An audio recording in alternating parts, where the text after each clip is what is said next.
अभी तक हमने मतलब दो तरह के क्लासीफायर देखे हैं, जिनमें के नियरेस्ट नेबर और एसवीएम दोनों क्लासीफायर मतलब दो डिफरेंट कैटेगरीज के हैं। एक हमारे पास डिस्क्रिमिनेटिव क्लासीफायर होता है, दूसरा जनरेटिव क्लासीफायर होता है। ठीक है, ये दो डिफरेंट कैटेगरीज हैं क्लासीफायर्स की। मतलब एक वो जो जनरेट करता है डिसीजन बाउंड्री, मतलब एसवीएम। ठीक है, आइदर वे अराउंड लीनियर या नॉन लीनियर। ठीक है, वो डिस्क्रिमिनेटर है, सॉरी जनरेटर है। डिस्क्रिमिनेटर क्लासीफायर क्या करता है, वो डिस्क्रिमिनेट करता है एक को दूसरे के साथ। ठीक है, एक सैंपल को लेके उसकी मतलब चीज़ें एक्सप्लॉइट करके दूसरे के साथ उसे डिस्क्रिमिनेट करता है। ठीक है, तो वो डिस्क्रिमिनेटर क्लासीफायर्स होते हैं। तो हमने इन दोनों कैटेगरीज का एक एक क्लासीफायर देख लिया। उसके अलावा डिसीजन ट्री हमने देखा, वो भी काइंड ऑफ डिस्क्रिमिनेटर क्लासीफायर है। ठीक है, उसके अलावा हमने प्रोबेबिलिस्टिक, हमने सॉरी पैरामीट्रिक और नॉन पैरामीट्रिक पे भी थोड़ी सी बात की थी। उम्मीद करूंगा कि आप लोग इसे फर्दर मतलब खुद से एक्सप्लोर करने की कोशिश करोगे, क्योंकि ये आपके लिए बेहतर है अगर आप करेंगे। नहीं करेंगे तो आप मतलब आर्टिफिशियल न्यूरल नेटवर्क या मतलब मशीन लर्निंग में अपने आप को यहीं पे मतलब स्टक कर लेंगे, और फिर वो बात आप वाली जो आपने इमेज शेयर की थी परसों चौथ के, मतलब how to build autonomous vehicle in 20 minutes or 2 hours, something like that, कुछ आपने इस तरह शेयर की थी। तो बस फिर हम लोग मशीन लर्निंग के वैसे ही प्रैक्टिशनर जो हैं वो आएंगे, अगर आप मतलब सेल्फ स्ट्रगल नहीं करते फॉर सम रीजन। तो आई हाईली इंकरेज यू कि आप उनको पढ़ें। ना समझ आए मुझे ईमेल लिखें, I always try to response through email. Messages का भी जहाँ तक हो सकता है मैं कहता हूँ। एनीवेज, उनको थोड़ा सा पढ़ने की कोशिश कीजिएगा कि इंसैम्पल मॉडल्स हम अनफॉर्चुनेटली नहीं टच कर सके अभी तक। प्लान में था अभी, स्लाइड्स भी उसकी मैंने बनाई थी, but due to the lack of time हम उसे नहीं कर सके। एनीवेज, तो बाकी इंसाम्बल को एक मतलब पढ़ने की कोशिश कीजिएगा, इंतहाई आसान चीज़ है, जिस तरह डिसीजन ट्री है वैसे ही है। अच्छा, उसके बाद हमारी एक और कैटेगरी ऐसे क्लासीफायर्स की होती है जो ना तो डिस्क्रिमिनेटर में आता है ना ही जनरेटर में आता है। वो क्लासीफायर्स होते हैं हमारे neural network based classifier, biologically, या इसे आप कह लें कि हमारे नर्व सिस्टम से इंस्पायर होने के बाद ये जो फ्रेमवर्क है ये प्रपोज किया गया था। मतलब it's a kind of human nerve system replica. ठीक है, तो आर्टिफिशियल न्यूरल नेटवर्क जो है, ऑब्जेक्टिव से बाद में आते हैं। आर्टिफिशियल न्यूरल नेटवर्क्स की बहुत सारी टाइप्स टिल नाउ प्रपोज हो चुकी हैं। ठीक है, उनमें सबसे इजी और सबसे आसान जो आर्टिफिशियल न्यूरल नेटवर्क है वो ये होता है कि आप अपनी based on input, her input के अगेंस्ट एक वेट देते हैं। ठीक है, एक आर्किटेक्चर डिजाइन करते हैं।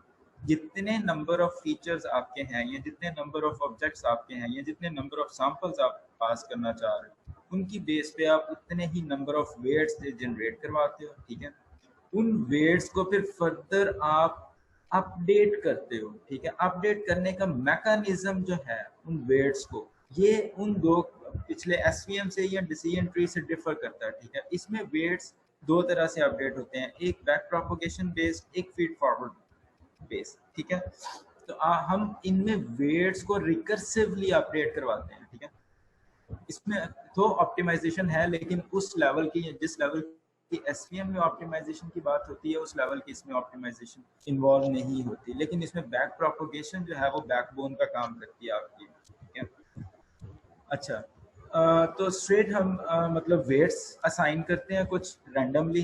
पुरानी मतलब ये कहानी है कि हम जितने फीचर्स हैं उनके एसोसिएटेड कुछ वेट्स हम रैंडमली जनरेट करवाते हैं। लेकिन अगले आइट्रेशन में हम उन वेट्स को एक तो कम करते जाते हैं। ठीक है, based on your desire output हम उन्हें या तो कम करते जाते हैं या बढ़ाते जाते हैं। इन एनी वे हम क्या करते हैं, उन पे कुछ ऑपरेशंस करते हैं जिनकी वजह से वो वेट्स जो हैं वो आइट्रेटिवली क्या हो रहे होते हैं, अपडेट होते जा रहे होते हैं हर लेयर पे। So in artificial neural network the structure will be as the first layer will be called your input layer.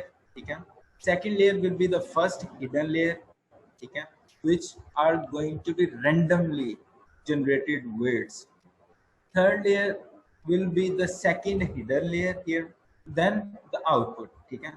अब आउटपुट क्या है, आउटपुट पे आप कोई भी फंक्शन डिप्लॉय कर सकते हैं। एक्टिवेशन फंक्शन 3-4 मैंने पीछे आप लोगों को बताए थे दूसरी स्लाइड्स में, इसमें भी मतलब एक्टिवेशन वो वाले भी लगा सकते हैं, और भी बहुत सारे एक्टिवेशन फंक्शंस हैं जो आप लगा सकते हैं फॉर द बाइनरी क्लासिफिकेशन, ठीक है।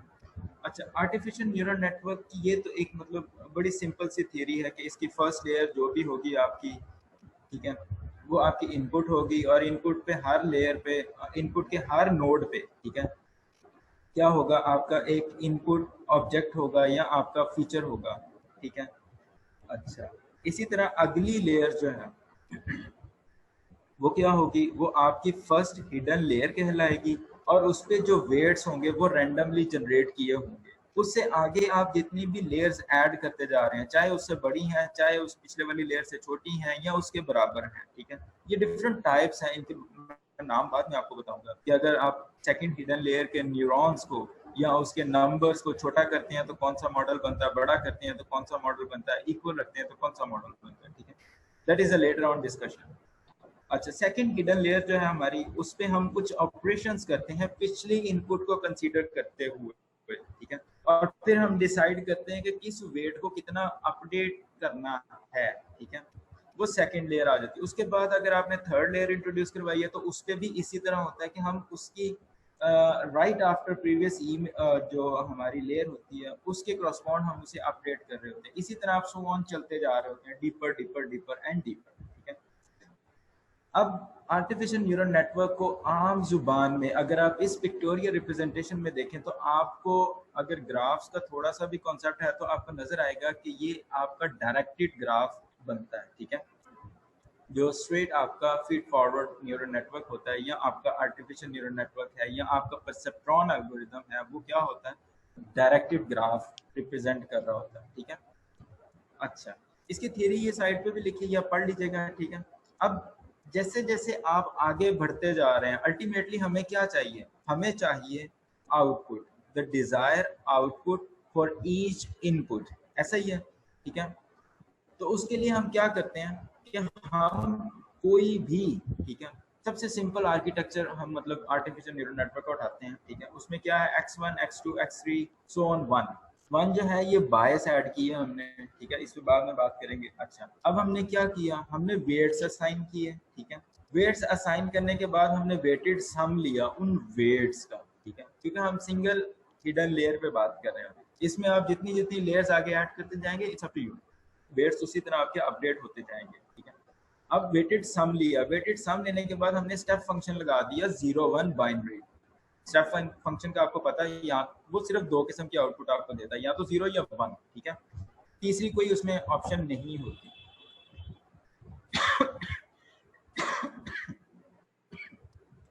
अच्छा, अब ये बाइनरी केस में आपको क्या करेगा, x1 के करस्पॉन्ड जो भी आपका फीचर यहाँ पे फीड हुआ है उससे एसोसिएटेड वेट के साथ मल्टीप्लाई होगा और सब वेट का वेटेड सम निकालेगा, फिर उस पर स्टेप फंक्शन लगाएगा। स्टेप फंक्शन लगाने के बाद वो आपको एक आउटपुट देगा कि x1 आपका जो है वो प्रॉब्ली किससे बिलोंग करता है, या 0 या 1 से। इसी तरह x2 पे, इसी तरह x3 पे, ठीक है। बायस के एलिमेंट को वो नहीं चढ़ेगा क्योंकि ये बायस है, आपने खुद से ऐड करवाई है, ठीक है, लेकिन इससे एसोसिएटेड वेट को जरूर इस्तेमाल किया जाएगा, ठीक है। ये आर्टिफिशियल न्यूरल नेटवर्क का कॉन्सेप्ट बड़ा सिंपल। अब जो सिंपल परसेप्ट्रॉन, सबसे सिंपल परसेप्ट्रॉन या सबसे पहला परसेप्ट्रॉन जो प्रपोज किया गया था, उसमें बायस आप इनपुट के साथ ऐड करवाते हैं, लेकिन जैसे जैसे इनमें डेवलपमेंट आती गई बायस का फैक्टर चेंज होता गया, बायस यहाँ पे ऐड नहीं करवाई जाती इस तरह। बायस फिर बाद में क्या हुआ कि आप हर इनपुट की वैल्यू के साथ जब वेट को मल्टीप्लाई करवा रहे हैं तो उसमें बायस कुछ ऐड करते हैं। वो फार्मूला शुरू वाला जो मैं अभी यहाँ पे लिखता हूँ, x मल्टीप्लाइड बाई w, ठीक है, प्लस क्या करते हैं b, ठीक है। तो ये फार्मूला बनाते हैं फिर हम, जो हमारा परसेप्ट्रॉन एल्गोरिदम एक्चुअल बाद में डेवलप हुआ, rather just adding a bias at a input level stand alone. हम क्या करते हैं, हर इनपुट को कुछ बायस देते हैं। अब ये जो मॉडल आपका है इसको नॉर्मली हम नेम देते हैं स्पार्स मॉडल है, ठीक है। स्पार्सिटी की टर्म हम ऐड करते हैं, जिसको मैं 22 यहाँ पे कह रहा हूँ, ठीक है। ये स्पार्सिटी की टर्म हम क्या कर रहे हैं यहाँ पे, इंटेंशनली ऐड करवा रहे हैं फीचर्स के साथ अपने। तो जो लेटर ऑन आप मॉडल देखेंगे उनमें आप ये चीज देखोगे कि आपकी हर इनपुट वेट्स के साथ मल्टीप्लाई होके बायस ऐड करवा रही है उसमें, ठीक है। अच्छा, तो ये मतलब बड़ा सिंपल सा आर्किटेक्चर, जिसे डिप्लॉय करना भी कोई इतना मुश्किल नहीं है कि आप वेटेड सम ले लो और फिर उसे स्टेप फंक्शन को पास करवा दो कि या तो उसे 0 कह दो या 1 कह दो based on the weighted sum. अगर आपका इनपुट पे मतलब आप अज्यूम करते हैं कि आपके फीचर की वैल्यू 0.5 थी, ठीक है, 0.01 यहाँ पे था, 0.01 यहाँ पे था, 0.01 यहाँ पे था, 0.01 यहाँ पे था, ठीक है। x1 को वेट 1 के साथ मल्टीप्लाई करवाया, x2 को वेट 2 के साथ मल्टीप्लाई करवाया, इसको इसके साथ, इसको इसके साथ, और फिर वेटेड सम लिया। फिर देखें कि वेटेड सम जो है इसका मल्टीप्लिकेशन के बाद वो क्या आता है। अगर तो क्लोज टू 0 है तो वो 0 की तरफ चला जाएगा, अगर क्लोज टू 1 है तो वो उसे क्या करेगा, 1 असाइन कर देगा कि इसकी आउटपुट 1 आ रही है, ठीक है। अच्छा, अब ये एक्टिवेशन फंक्शन है, स्टेप फंक्शन मैंने आपको बता दिया अभी। वन इफ नेटवर्क का जो आउटपुट है, वेटेड सम की आउटपुट है वो 1 होगी, या नेट की आउटपुट 0 से बड़ी है तो उसे क्या करे स्टेप फंक्शन, आउटपुट क्या दे, 1 दे। अदरवाइज अगर 0 से बड़ी नहीं है, ठीक है, या कोई और वैल्यू है तो उसे क्या करें, 0 आउटपुट में दे, ठीक है। तो यहाँ पे आउटपुट बाइनरी बन रही है हमारी, या तो 0 या 1। अगर ये नंबर 0 से बड़ा है तो 1 दे दो, अगर ये नंबर 0 से छोटा या कुछ और आ रहा है, ठीक है, या 1 से बड़ा आ रहा है तो क्या करो, इसे 0 रिप्लेस करवा दो। इसी तरह सिग्मॉइड एक्टिवेशन फंक्शन है, वो क्या कहता है कि भाई मैं ये नहीं कहता कि यहाँ पे सिर्फ बाइनरी आएगी, 0-1 की थ्रेशोल्ड लगाओ, नहीं, यहाँ पे प्रोबेबिलिस्टिक आउटपुट आ सकती है, कुछ भी आ सकता है, ठीक है। तो उसका क्या है कि अगर आपका वेट, हर वेट, क्योंकि सम में यहाँ पे आई वेरीज फ्रॉम 1 to n है, ठीक है, तो पहला वेट पहली इनपुट के साथ मल्टीप्लाई हो, दूसरा वेट दूसरी इनपुट के साथ मल्टीप्लाई हो, और सबका सम किया जाए तो वो टी आए, और उस टी पे अगर आप सिग्मॉइड की इक्वेशन लगाओ, ठीक है, 1/1 plus e raise to the power minus t लगाओ, ठीक है, तो आपके पास जो वैल्यू आउटपुट पे आएगी वो उसकी आउटपुट होगी।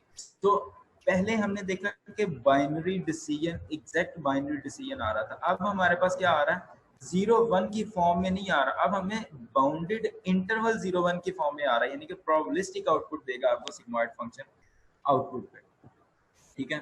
इसी तरह हाइपरबोलिक टेंजेंट का फंक्शन है, वो भी आप आउटपुट पे लगा सकते हो एक्टिवेशन फंक्शन, ठीक है। रेक्टिफाइड लीनियर यूनिट है, ये मतलब रिसेंटली प्रपोज हुआ डीप मॉडल्स के लिए, ठीक है। और इसके वेरिएंट्स भी आगे आए, ठीक है, लीकी रिलो आया, ठीक है, एक्सपोनेंशियल रिलो आया, ठीक है। There are bunch of other activation functions exist as well, ठीक है।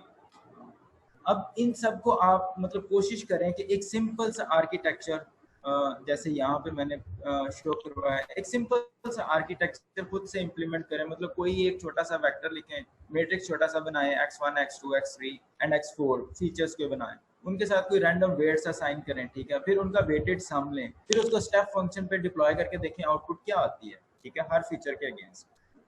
इसी तरह आप डिफरेंट फिर एट द एंड जो आपके एक्टिवेशन फंक्शंस हैं उनको चेंज करते जाएं, ठीक है, रिलो से करें, लीकी रिलो से करें, एक्सपोनेंशियल रिलो से करें, सिग्मॉइड से करें, फिर आप मतलब आपको उसकी समझ आनी शुरू हो जाएगी। अच्छा, उसके बाद जो इसका मतलब लेटेस्ट और लेटर ऑन वर्जन आया वो ऐसे नहीं था, इसमें हमारे पास इस आर्किटेक्चर में हमारे पास फ्लॉज थे, ठीक है। फ्लॉज ये थे कि जो आपने रैंडम वैल्यू एक मरतबा असाइन कर दी है, ठीक है, उसको कभी भी आपने अपडेट नहीं किया, चाहे आप मतलब इसमें लेयर्स ऐड करते जा रहे हैं यहाँ पे, ठीक है, लेकिन वो उस तरह अपडेट नहीं हो रही जैसे उन्हें अपडेट होना चाहिए था एक्चुअली, ठीक है।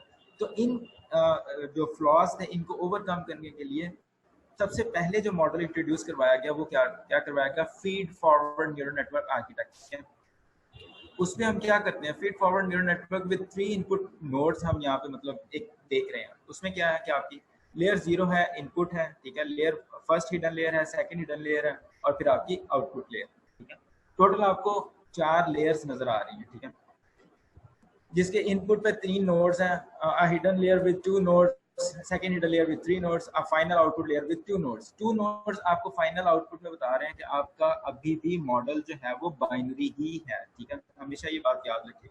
इनपुट पे जितनी मर्जी लेयर्स हों, जितनी आपकी आउटपुट की लेयर्स होंगी वो आपको बता रही होंगी कि आपके नंबर ऑफ क्लासेस या number of objects, different number of objects कितने हैं, ठीक है। In this type of architecture a connection between nodes is only allowed from node in layer I to node in layer I plus 1. इसमें क्या हो रहा था कि हम स्ट्रक्चर वही पुराने वाला है, ठीक है, लेकिन वेट्स को हम क्या करते जा रहे हैं, हर लेयर में अपडेट करवाते जा रहे हैं, ठीक है, थ्रू अगेन सम मैकेनिज्म। अच्छा, इनकी जो सबसे कॉमन और सबसे ज़्यादा आसानी से समझ आने वाली एग्जांपल्स जो हैं वो आपके आजकल के रिकरेंट न्यूरल नेटवर्क्स हैं, कन्वोल्यूशन न्यूरल नेटवर्क्स हैं, जो क्या कर रहे होते हैं, हर लेयर पे अपने आप को रिवाइज करवा रहे होते हैं पिछले को देखते हुए।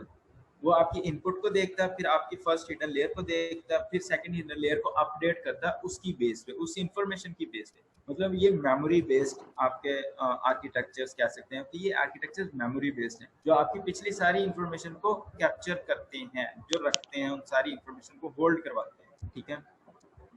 तो ये दो मतलब बड़े आसान आपको समझ आने वाले आर्किटेक्चर हैं। मैं दोबारा दोहराता हूँ, रिकरेंट न्यूरल नेटवर्क और कन्वोल्यूशन न्यूरल नेटवर्क, ये आपके फीड फॉरवर्ड न्यूरल नेटवर्क या फीड फॉरवर्ड आर्किटेक्चर के वेल नोन रिप्रेजेंटर हैं, ठीक है।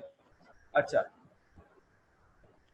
ये मैं आपको मतलब न्यूरल लर्निंग या न्यूरल नेटवर्क्स की बात मैं पहले भी बता चुका हूँ। रेफर्स क्या करती हैं कि वो आपके वेट्स को मॉडिफाई करती है through connections between nodes in the network.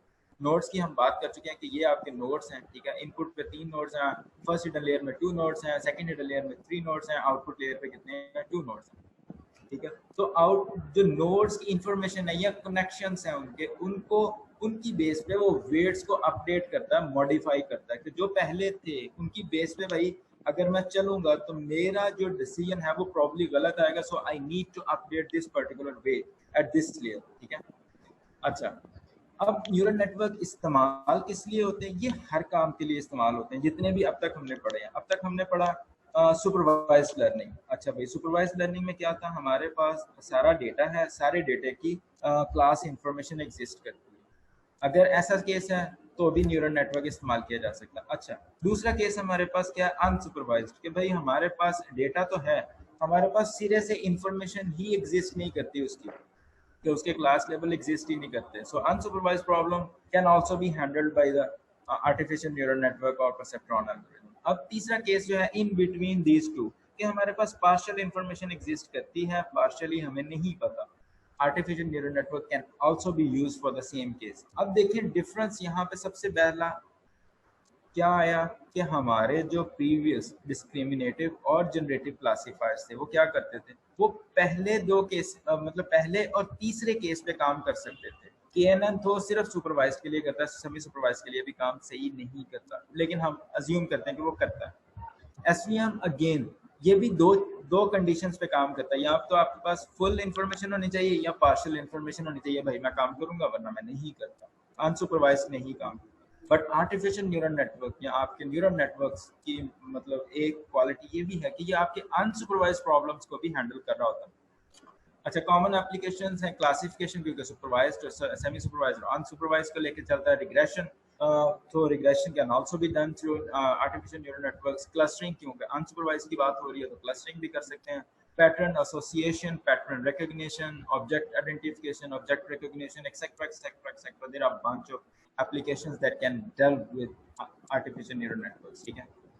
ये एक पेपर है, ठीक है, बड़ा इंटेंसिव रिव्यू है deep learning in artificial neural networks और न्यूरल नेटवर्क एंड ओवरव्यू, ठीक है। ये अगर आप पढ़ेंगे तो आप लोगों को इसकी ज़्यादा समझ आएगी कि एवेल्युएशन कहाँ से हुई, ठीक है, न्यूरल नेटवर्क्स एक्चुअली क्या थे, फिर वहाँ से क्या बने, बनते बनते बनते ये डीप की शक्ल में कहाँ से आ गए, ठीक है, और कैसे आर्किटेक्चर्स इनके अपडेट होते रहे। ये 2014 का पेपर है, ठीक है, but still it's worth reading, ठीक है। आपको नए मतलब इसके आर्किटेक्चर्स भी मिल जाएंगे, नए पेपर्स भी, सर्वे पेपर मिलेंगे, रिव्यू पेपर्स मिलेंगे, उन्हें भी पढ़ने की कोशिश करें अगर आपको टाइम मिले तो, ठीक है। अच्छा, परसेप्ट्रॉन एल्गोरिथम, इसकी जो बेसिक है वो 1958 में सबसे पहले perceptron the probabilistic model for information storage and organization in the brain के नाम से एक पेपर आया था, जिसमें 1958 में इंट्रोड्यूस करवाया गया था। देन एआई विंटर में इसको यूज़ किया गया, ठीक है, इन 1997 1970 तक उसी आर्किटेक्चर को एज इट इज इस्तेमाल किया गया। उसके बाद इसमें मॉडिफिकेशन आनी चाहिए। Nevertheless it is an important algorithm to understand as it sets the stage for more advanced multi layer artificial neural networks. तो अगर आपको perceptron the simple perceptron algorithm समझ आ जाता है, ठीक है, इन एनी केस अगर आप इसको समझने में कामयाब हो जाते हैं, then it will be a good to understand the multi-layer state of the art artificial neural networks। आप तभी इस मतलब डीप न्यूरल नेटवर्क को समझ सकते हैं अगर आप सिंपल आर्किटेक्चर को समझ जाएं, ठीक है। इसकी एक इन्हीं स्लाइड्स पे एग्जांपल है, बड़ी इंटेंसिव एग्जांपल है। मैं आप लोगों से रिक्वेस्ट करूंगा कि आप उनको देखते हुए हाथ से खुद से करने की कोशिश कीजिएगा। अगली स्लाइड्स में आएगी एग्जांपल, ठीक है। अच्छा, अब बात वही परसेप्ट्रॉन आर्किटेक्चर, शुरू में जो हमने बात की थी कि परसेप्ट्रॉन आर्किटेक्चर का मतलब बड़ा बेसिक कॉन्सेप्ट है, ठीक है। There exist functions and there मतलब weights associated to each input. The nodes takes the weight sum of the inputs and applies to a step function to determine the output class level. ये मतलब सारी बात मैं आपको जुबानी बता चुका हूँ। और आउटपुट आपकी कैसी होगी, 0 1 में, ठीक है, या तो मतलब 0 क्लास होगी या 1 क्लास होगी, मतलब वो बाइनरी क्लासिफायर। अच्छा, इसमें परसेप्ट्रॉन एल्गोरिथम में add an extra component with value 1 to each input vector. अब यहाँ पे हमने किया था एक सिर्फ एक्स्ट्रा नोड ऐड किया था। अगर हम ईच इनपुट पे या ईच इनपुट वेक्टर के साथ बायस को करते जाएं, weighted on this component is minus the threshold, now we can forget the threshold, ठीक है। तो हम वो जो वेटेड सम का थ्रेशोल्ड है उसको अवॉइड कर सकते हैं। Picking training causes using any policy that ensures that every training case will kept getting picked। हर एक इनपुट के साथ हम क्या करवा रहे हैं, फिर बायस को ऐड करवाते जा रहे हैं, जो मैंने इक्वेशन पहले लिखी थी, ठीक है। वेट्स के साथ इनपुट को मल्टीप्लाई करवाने के बाद बायस को क्या करवा रहे हैं, हम ऐड करवाते जा रहे हैं। If the output unit is correct and then leaves its weight as it is, ठीक है, मतलब उसके वेट को छेड़ने की जरूरत नहीं है। if the output unit incorrectly output a 0, add the input vector to the weight, ठीक है, उसमें आप वेट वेक्टर में वो यूनिट वेक्टर जो हमने लिया था वो ऐड करवा दें। if the output unit incorrectly predicts as 1, subtract the input vector from the weights vector। अब देखिए वो कह रहा है कि अगर ये आपका जो इनपुट है वेट के साथ मल्टीप्लाई होने के बाद करेक्टली वेटेड सम करें और ये आउटपुट आपको 1 दे दे, ठीक है, जो कि करेक्ट हो, तो इस इनपुट को क्या करें, छोड़ दें, दूसरी इनपुट पे आ जाए। अगर ये ना हो, ऐसा सीन ना हो, तो क्या हो, दो केसेस बनते हैं कि ये रॉन्गली या तो 0 की तरफ जा रहा है या रॉन्गली 1 की तरफ जा रहा है। तो दोनों में क्या करो, इस यूनिट वेक्टर में अगर 1 था और ये 0 की तरफ जा रहा है तो इसमें 1 को ऐड करवा दो, ठीक है। अगर ये 1 था और 0 की तरफ जा रहा है तो ऐड करवा दो। अदर वे अराउंड क्या करो, माइनस करवा दो 1 को, इस यूनिट वेक्टर को वेट में से क्या करवा दो, माइनस करवा दो। So there are 3 possible cases, ठीक है। या तो आप उसे एज इट इज छोड़ दें, अगर वो 1 था और 0 की तरफ गलती से चला गया तो उसमें 1 जो है वो ऐड करवा दें unit vector. Other way around उसमें से यूनिट वेक्टर को माइनस कर दें। This is guaranteed to find a set of weights that gets the right answer of all the training cases if any such set exists।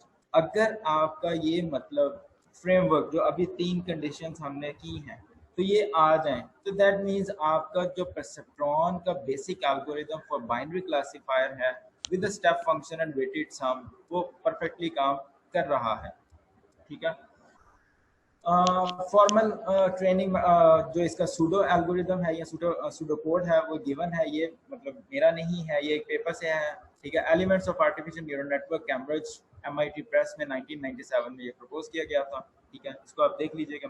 अच्छा, training फॉर्मूल को छोड़ देते हैं, एंड और XOR data set, conditions again वही हैं आपकी, step function, weighted sum. अब आपने अगर मतलब इंफॉर्मेशन थियरी या आपने डिस्क्रीट मैथमेटिक्स का कोर्स कभी पढ़ा हो तो आपको ये मतलब गेट्स समझ आ जाएंगे, या लॉजिक गेट्स वैसे पढ़े हों कि अगर आपकी इनपुट 0 0 हो तो और में एंड में आपकी आउटपुट क्या आएगी, 0 आएगी। अगर आपकी इनपुट जो है वो कन्फ्लिक्टिंग हो, 1 0 या 0 1 हो तो भी आपकी आउटपुट क्या आएगी, नेगेटिव में जाएगी। अगर दोनों पॉजिटिव हो तो रिजल्ट पॉजिटिव आता है। इसी तरह आपके और का टेबल बनता है, इसी तरह आपका जॉर का टेबल बनता है। ठीक है, तो इनको आप देख लीजिएगा, ये बड़े आसान मतलब चीजें हैं, कोई ज्यादा चैलेंजिंग नहीं है। ठीक है, लेकिन एक्सॉर और एंड, ये जब भी आप अपने परसेप्ट्रॉन एल्गोरिदम पे डिप्लॉय करने की कोशिश करेंगे तो ये तब तक काम करेंगे जब तक आपका डेटा सेट लीनियरली सेपरेबल हो, मतलब वो दो क्लासेस में हो और लीनियरली सेपरेबल हो, तो आपके ये लॉजिक गेट्स या आपका जो बाइनरी डिसीजन क्लासीफायर है वो काम करेगा। लेकिन अगर ऐसा सिनेरियो नहीं होता तो आपके ये गेट्स जो हैं वो क्या करते हैं, फेल होना शुरू हो जाते हैं, यानी कि आपका जो एल्गोरिदम है बाइनरी क्लासीफायर का, परसेप्ट्रॉन का सिंपल, वो काम नहीं करता। ठीक है, क्योंकि बाइनरी थ्रेशोल्ड ड्रॉ नहीं हो सकता। इसकी एक्सॉर की एग्जांपल यहाँ पे दी गई है। ठीक है, तो इन चीज़ों को ओवरकम करने के लिए जो मतलब 1970 के बाद जो डेवलपमेंट हुई वो इन्हीं चीज़ों पे आई कि जब आपके पास नॉन लीनियर सेट्स की फॉर्म में आ जाए जहाँ पे आप डेटे को इजीली सेपरेट नहीं कर सकते। अब ये एसवीएम का केस तो है नहीं कि हम इसे मतलब हाई डायमेंशनल स्पेस में लेके जाएं, फिर वहाँ पे हम लीनियरली इसे सेपरेट करें and then get back to the original space और फिर वहाँ पे हम कंटूर बनाना शुरू कर दें। So this is not going to happen in artificial neural network at all. तो हमें मतलब दूसरे तरीके से कुछ ना कुछ करने की जरूरत थी, या साइंटिस्ट को दूसरे तरीके से इसको हैंडल करने की जरूरत थी। ठीक है, तो उसके लिए उन्होंने क्या किया, फीड फॉरवर्ड न्यूरल नेटवर्क का आर्किटेक्चर प्रपोज किया, जिसमें क्या होता है, आपके सारा प्रोसेस वैसे ही हो रहा होता है। एक आपकी बायस बदलनी शुरू हो जाती है। ठीक है, बायस आपकी रैंडमली जनरेट हो रही होती है, जैसे आपके वेट्स रैंडमली जनरेट होते हैं। ठीक है, फिर वो आइटरेटिवली अपडेट होती है, रादर एडिंग और subtracting one from each unit based on the correctness और द रॉन्गनेस। हम क्या करते हैं, हम ईच यूनिट या ईच नोड के साथ कुछ नंबर को मल्टीप्लाई करवा रहे होते हैं या नंबर को ऐड करवा रहे होते हैं। ठीक है, इसका सिंपल आर्किटेक्चर मैंने पहले भी दिखाया है, लेकिन ये आर्किटेक्चर लर्न कैसे करता है।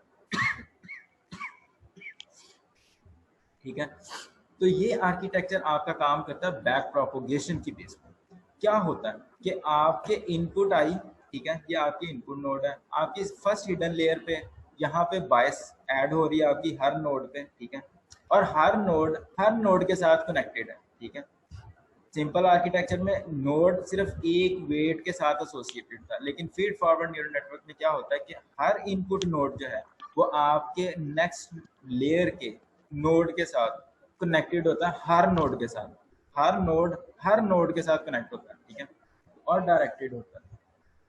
अब यहाँ पे क्या है, ये इनपुट वेट है आपका, फर्स्ट वेट जो है वो यहाँ पे रैंडमली जनरेट हुआ, उसके अगेंस्ट कुछ बायस यहाँ पे ऐड हुई, इसी तरह ये इसके साथ मल्टीप्लाई हुआ, कुछ वेट यहाँ पे आया। ठीक है, कुछ बायस यहाँ पे आई। अब इसी तरह इसकी भी दोनों पे आई, इसकी भी दोनों पे आई। अब क्या किया उसने कि इन वेट्स को लिया, अगली लेयर पे गया, उसने देखा कि भाई इस न्यूरॉन की, ठीक है, इस नोड की जो इंफॉर्मेशन यहाँ आ रही है वो यहाँ से बहुत डिफर कर रही है। ठीक है, so it should be here और हियर, मतलब इन वेट्स को अपडेट करना है based on this information, based on this information. मैंने पहले आपको ये बताया था कि ये मेमोरी बेस्ड होते हैं, तो वो इसकी इंफॉर्मेशन को लेते हुए अज्यूम करता है कि ये यहाँ पे जो वेट आया है वो वेट एक्चुअली ठीक नहीं था। अब इसी वेट की बेस पे ये वेट जनरेट हुआ तो वापस आता है, इस वेट को अपडेट करता है। ठीक है, इस वेट को अपडेट करने के बाद वो इस नोड पे आकर नया वेट बनाता है। ठीक है, उस वेट के अकॉर्डिंग वो आउटपुट में जाकर देखता है कि हाँ अब मेरा डिसीजन जो है इस नोड का इस वेट के अगेंस्ट इस वेट को ऐड करके आउटपुट ठीक आ रही है, नहीं आ रही, फिर वो वापस आ जाता है। ठीक है, based on the number of iterations. अब इसमें होता है एपक्स बोलते हैं हम आर्टिफिशियल न्यूरल नेटवर्क में, जब हम आइट्रेशन की बात करते हैं तो हम एपक कहते हैं उसे। बेस्ड ऑन द एपेक्स, जितनी आप एपेक्स रखेंगे वो उतनी मर्तबा क्या करेगा, वापस आएगा, उतनी मर्तबा वापस आएगा, अपडेट करेगा, फिर आके देखेगा, फिर वापस आएगा, फिर अपडेट करेगा, फिर आएगा, फिर जाएगा, फिर अपडेट करेगा, फिर वापस आएगा। ठीक है, तो वो इसी तरह आइट्रेटिवली अपने आप को अपडेट करता रहता है until the approximately accurate results will be getting। ठीक है, तो ये बैक प्रोपगेशन की थ्योरी है।